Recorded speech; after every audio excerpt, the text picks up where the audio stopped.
Right, hello. I think it's been a very British morning, but I'm not British for the purpose of this presentation. I'm European. So I'm here to present the European Commission's view and the programs that we are implementing in higher education, that we are implementing currently and that we're looking to implement in the next programming period, 2014 to 2020.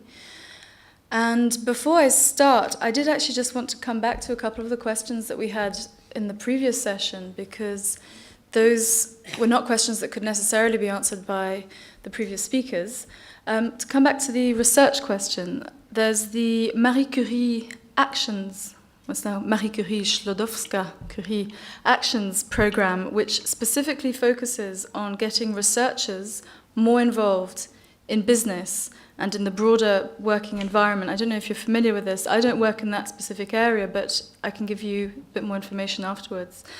And similarly, someone asked a very broad, I think it was you, about a very broad question about how to convert the changes that we're talking about at a theoretical level into a more practical level.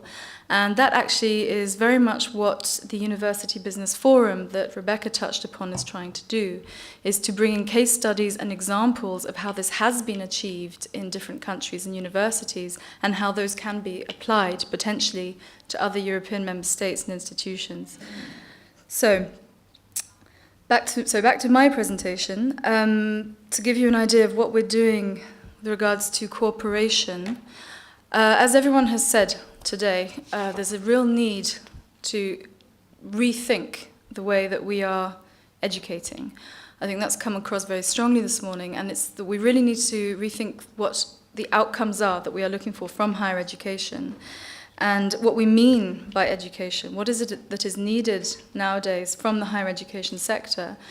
Universities have a great tradition of helping people develop critical and inquisitive mindsets and acquire new knowledge, and we absolutely don't want to get rid of this aspect of the university. The research base must remain. However, there is a lot to be gained for students, for staff, for the business community, social and regional aspects, from better cooperation between education and work and enterprise. Now, this skills gap that is often talked about, this widening gap between the realities of the labour market and higher education has been very much on the political agenda, not just at national levels, but also at the European level, especially since the beginning of this economic crisis, which no one stops talking about, but we cannot get away from. So this has led to several policy decisions at the European level by the Commission, one of which, Rebecca, it was nice, you already covered this for me, the University Business Forum that was started in 2008 as a space to really provide a space for dialogue between business and academia. I'll come back to it. And then Horizon 2020, that's also been touched upon. These are the big objectives to be met by 2020. And these were divided into 7 flagship initiatives. The one that concerns us is the Innovation Union. This particularly highlighted the importance of modernizing higher education institutions and enhancing the quality and innovation aspect in teaching and learning. Following on from that, the Commission released a communication called The Modernization of the Higher Education Agenda. Effectively, that just broke down the real points to be addressed. As we've already said, Europe needs more graduates. However, the quality and the relevance of those graduates really needs to be addressed. It's not just a question of numbers, it's not just a question of diplomas, it's really the employability of these graduates and the relevance of the skills that they acquire and how they can be applied after leaving the university environment. And of course, it sounds good politically, but it's also a reality, is higher education's contribution to economic recovery and long-term growth in Europe, not to be underestimated, and very hard to actualize. And finally, the new Erasmus for All program. You may or may not have heard of this. The name is not yet completely final. The budget is not yet completely final. But this will be the program that will replace all the existing education programs in the next period, 2014 to 2020. This means we're not getting rid of the current education programs, but this will be the new financial instrument that will deliver the higher education programs, and will support the projects with a specific focus on modernization and innovation in education.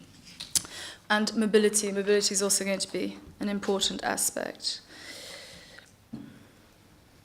So, to come back briefly to the University Business Forum, as Rebecca mentioned, this was a European platform, business and academia, and the idea was to really try and break down the traditional divisions between academia and industry, which are seen often as very separate areas.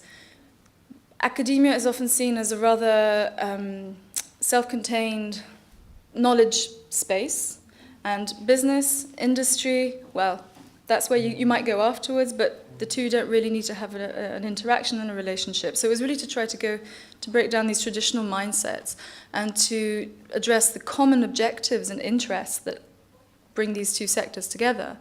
As you see, we also to discuss key issues and concerns, such as the skills that are needed by the employment sector, as well as how curriculum development can respond to that.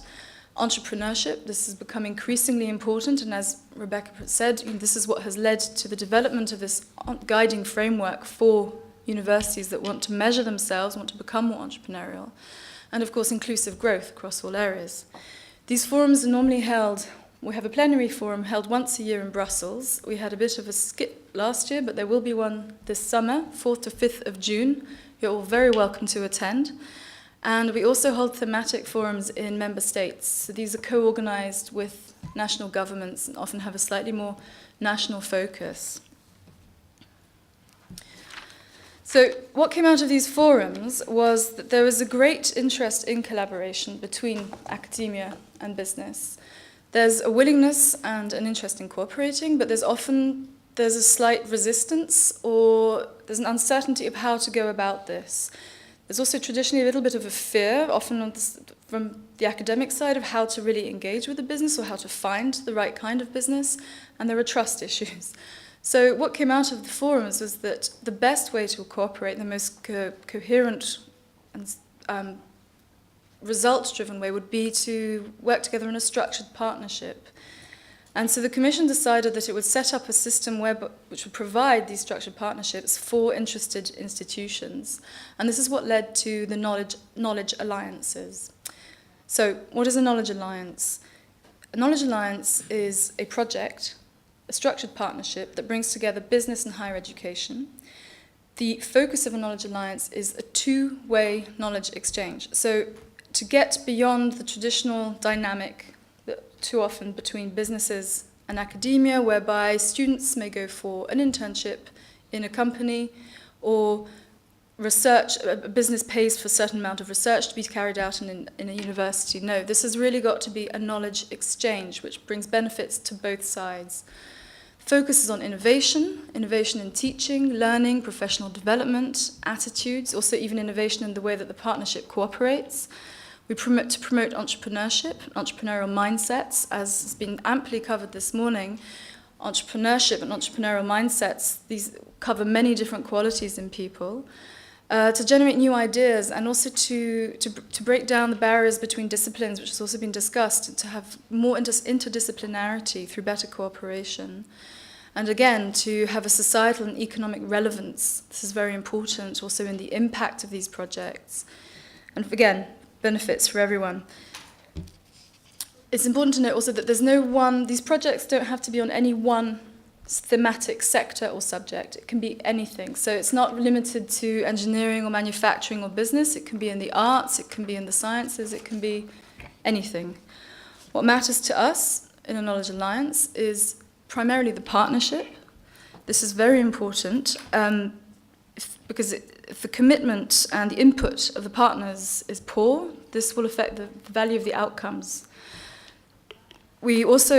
These projects are co-funded, not majority funded, so this also ensures, we hope, a little bit more commitment from the partners as they have to make that extra effort to find extra funding, which should also imply a greater commitment to the outcomes. And again, also this importance of a balanced knowledge exchange between the partners. Long-term impact, well, we would hope that the impact of these projects would go beyond the duration of the projects, which is short, it's 18 months. And really what we're trying to foster here is a change in attitudes towards university business cooperation, that the people who are involved in these projects, the institutions, get used to this form of cooperation. They see the advantages, the benefits, and they go on to cooperate with other institutions, not just those within the partnership, but this becomes a normal way of being for them. And again, innovation in the higher education sector, in those institutions involved, in the businesses involved, in the people who are involved, and also finally in policy. Impact, well, touched on this already.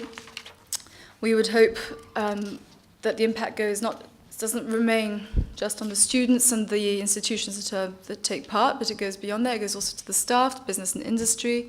Once again, the social and economic renewal, the importance of this. Universities are very plugged into their regions, and we would hope that ultimately these projects would also go beyond the higher education institution to have a regional, local impact. So we had our first pilot in 2011. The budget was, well, by European standards, very small, 1 million euros. It's a lot of money for me, but not for the Commission. And as I said, these are 18 months long, so that's very short for a collaborative project of this nature. It's very challenging.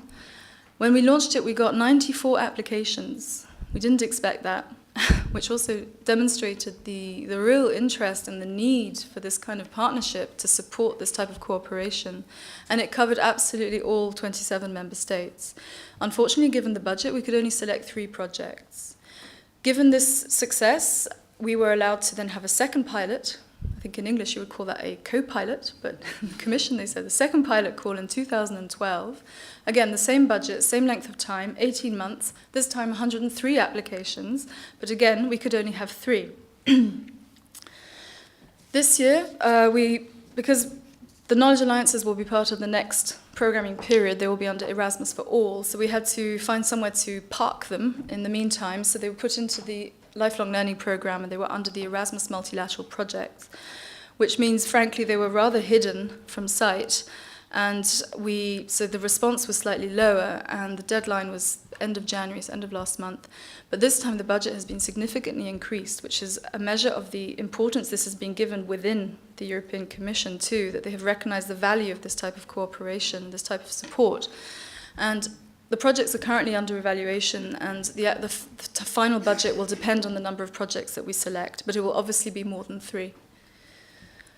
So, briefly touch upon the first 3 projects, one of which, OYEN, the European University Enterprise Network. There's quite a lot of the partners are in the room today, and it's through this project that I've been invited to speak today. So, to start with them, the European University Enterprise Network really looks at developing a self-sustaining network of institutions that collaborate together and works on how best to foster an entrepreneurial spirit in higher education institutions and businesses. And it's very much a top-down approach, looking at leadership. And we often talk about a bottom-up approach, but I think if you work in universities, you'll know only too well, if you do not have the support of governance, there's a lot, you can't get that far. SIACL, the first project on there, the Cinema and Industry Alliance for Knowledge and Learning, focuses on the transfer of innovation and knowledge between different film schools in Europe and the film sector and industry. And it's really trying to develop new skills, broader skills in media studies students, so as to open them up much more to a more entrepreneurial way of being, way of working. No Fact, I'm not going to read all that out, but it's revisiting the way in which manufacturing is taught by developing the teaching factory concept, whereby students are brought onto the factory floor in business partners, including Volvo, and they're given a real problem that the business has to solve, and the students are then asked to solve it on the spot in the factory. 2012, these projects have just started. The first one is about developing entrepreneurial skills in the cultural and creative sector. Traditionally, this is an area in which entrepreneurship is not given very much attention. something again that we discussed this morning. Entrepreneurship, entrepreneurial skills tend to be thought of as being related to business and management, but actually the cultural and creative sectors are hugely important to the European economy. If we think about what tourism means and our cultural heritage in Europe, it's vital that we develop this more and that we give this more entrepreneurial bent. E-inspiration is looking at new energy-efficient industrial processes to reduce energy consumption, specifically in the steel and paper industries. And URL 3A is working on reducing our dependency on base materials and fossil fuel sources in a move towards a zero-emission built environment. Pretty ambitious. As you can see from these 6 projects, these cover a range of different subjects, and I think that's one of the messages I'd like you to take away, is that this cooperation can go across all areas, all subjects, all thematics. So what's the future? What's the European Commission doing next? I've mentioned Erasmus for All, so this is the new programming period starting next year. As I said, this will be the program, the financial instrument that will deliver all the higher education programs. It's divided into 3 key actions: learning mobility, cooperation, and policy support. The most important from our point of view here today is cooperation. And out of this will come the creation of hopefully up to 400 knowledge alliances and sector skills alliances. Now, as you can see up there, that's the Commission's proposed budget at the moment is 175 million euros over the 7-year period. It's likely that this will be cut slightly, given what's happening at the moment, but if it's cut, it will probably be by around 10%. So it's not too bad. It will still give us a pretty good mass of projects. So at the moment, we're hoping for 200 Knowledge Alliance projects over 7 years and another 200 Sector Skills Alliances. Now, the Sector Skills Alliances are, unlike the Knowledge Alliances, these are sector-specific, and they don't necessarily have to be higher education institutions and businesses. They can be other types of training institutions, further education, vocational training institutions, and businesses. But it's divided into specific sectors which are pre-set by the Commission, unlike the Knowledge Alliances, which are completely open. That's just down to the quality of the partnership and the quality of the project that's being proposed, the outcomes. So, I think I've raced through this. In conclusion, I think a lot of what I would have said has already been said. But what we really need is a change in attitudes and mindsets. I think we can talk a lot about the theory and the governance and leadership and curriculum, but beyond the university environment, beyond the business boardroom, we need to think differently about what it is that we really want as outcomes from higher education. And from the business point of view, what they really want from their employees, what is an ideal employee and how to get them, what's the best added value for the company, for the business, for the economy. So we really need to encourage and promote an entrepreneurial culture and attitude in our educators and our learners, and across all disciplines, regardless, and all walks of life and backgrounds. The term entrepreneurial, I think, is overused, even though I know we're here, this is a debate on entrepreneurship, but I think it can be a bit overused. And I'm not suggesting that the answer to all our problems in Europe today is for everyone to become an entrepreneur. That would kill it. That would be the end of the economy. But what, as I think Paul also said earlier, what we do need is this type of attitude, and this means people who have courage, curiosity, creativity, who are willing to take risks, and that's whether they're starting up a business or whether they're in a company, in a public institution, NGO, whatever. And also this idea that failure is acceptable and to start again, which we've also talked about. And I mean, not to ignore the fact that so many people today in Europe are losing their jobs. And it's not just about the graduates, but it's also about our existing workforce. What can we do to help all these people who are going to have to retrain, who at the moment think this is it, they're finished? They also need to be encouraged. There also needs to be something in place for them. So finally, well, I think I've I've covered it. I think from the Commission's point of view, there are of course other projects going on. I mean, I've just touched upon our cooperation projects with business, specifically in higher education. There's a lot more going on. I can't possibly cover all of it, but I welcome your questions or emails afterwards. And I really hope that this has been useful for you, and that maybe you'll be able to join us in June when we have our next University Business Forum. Thank you.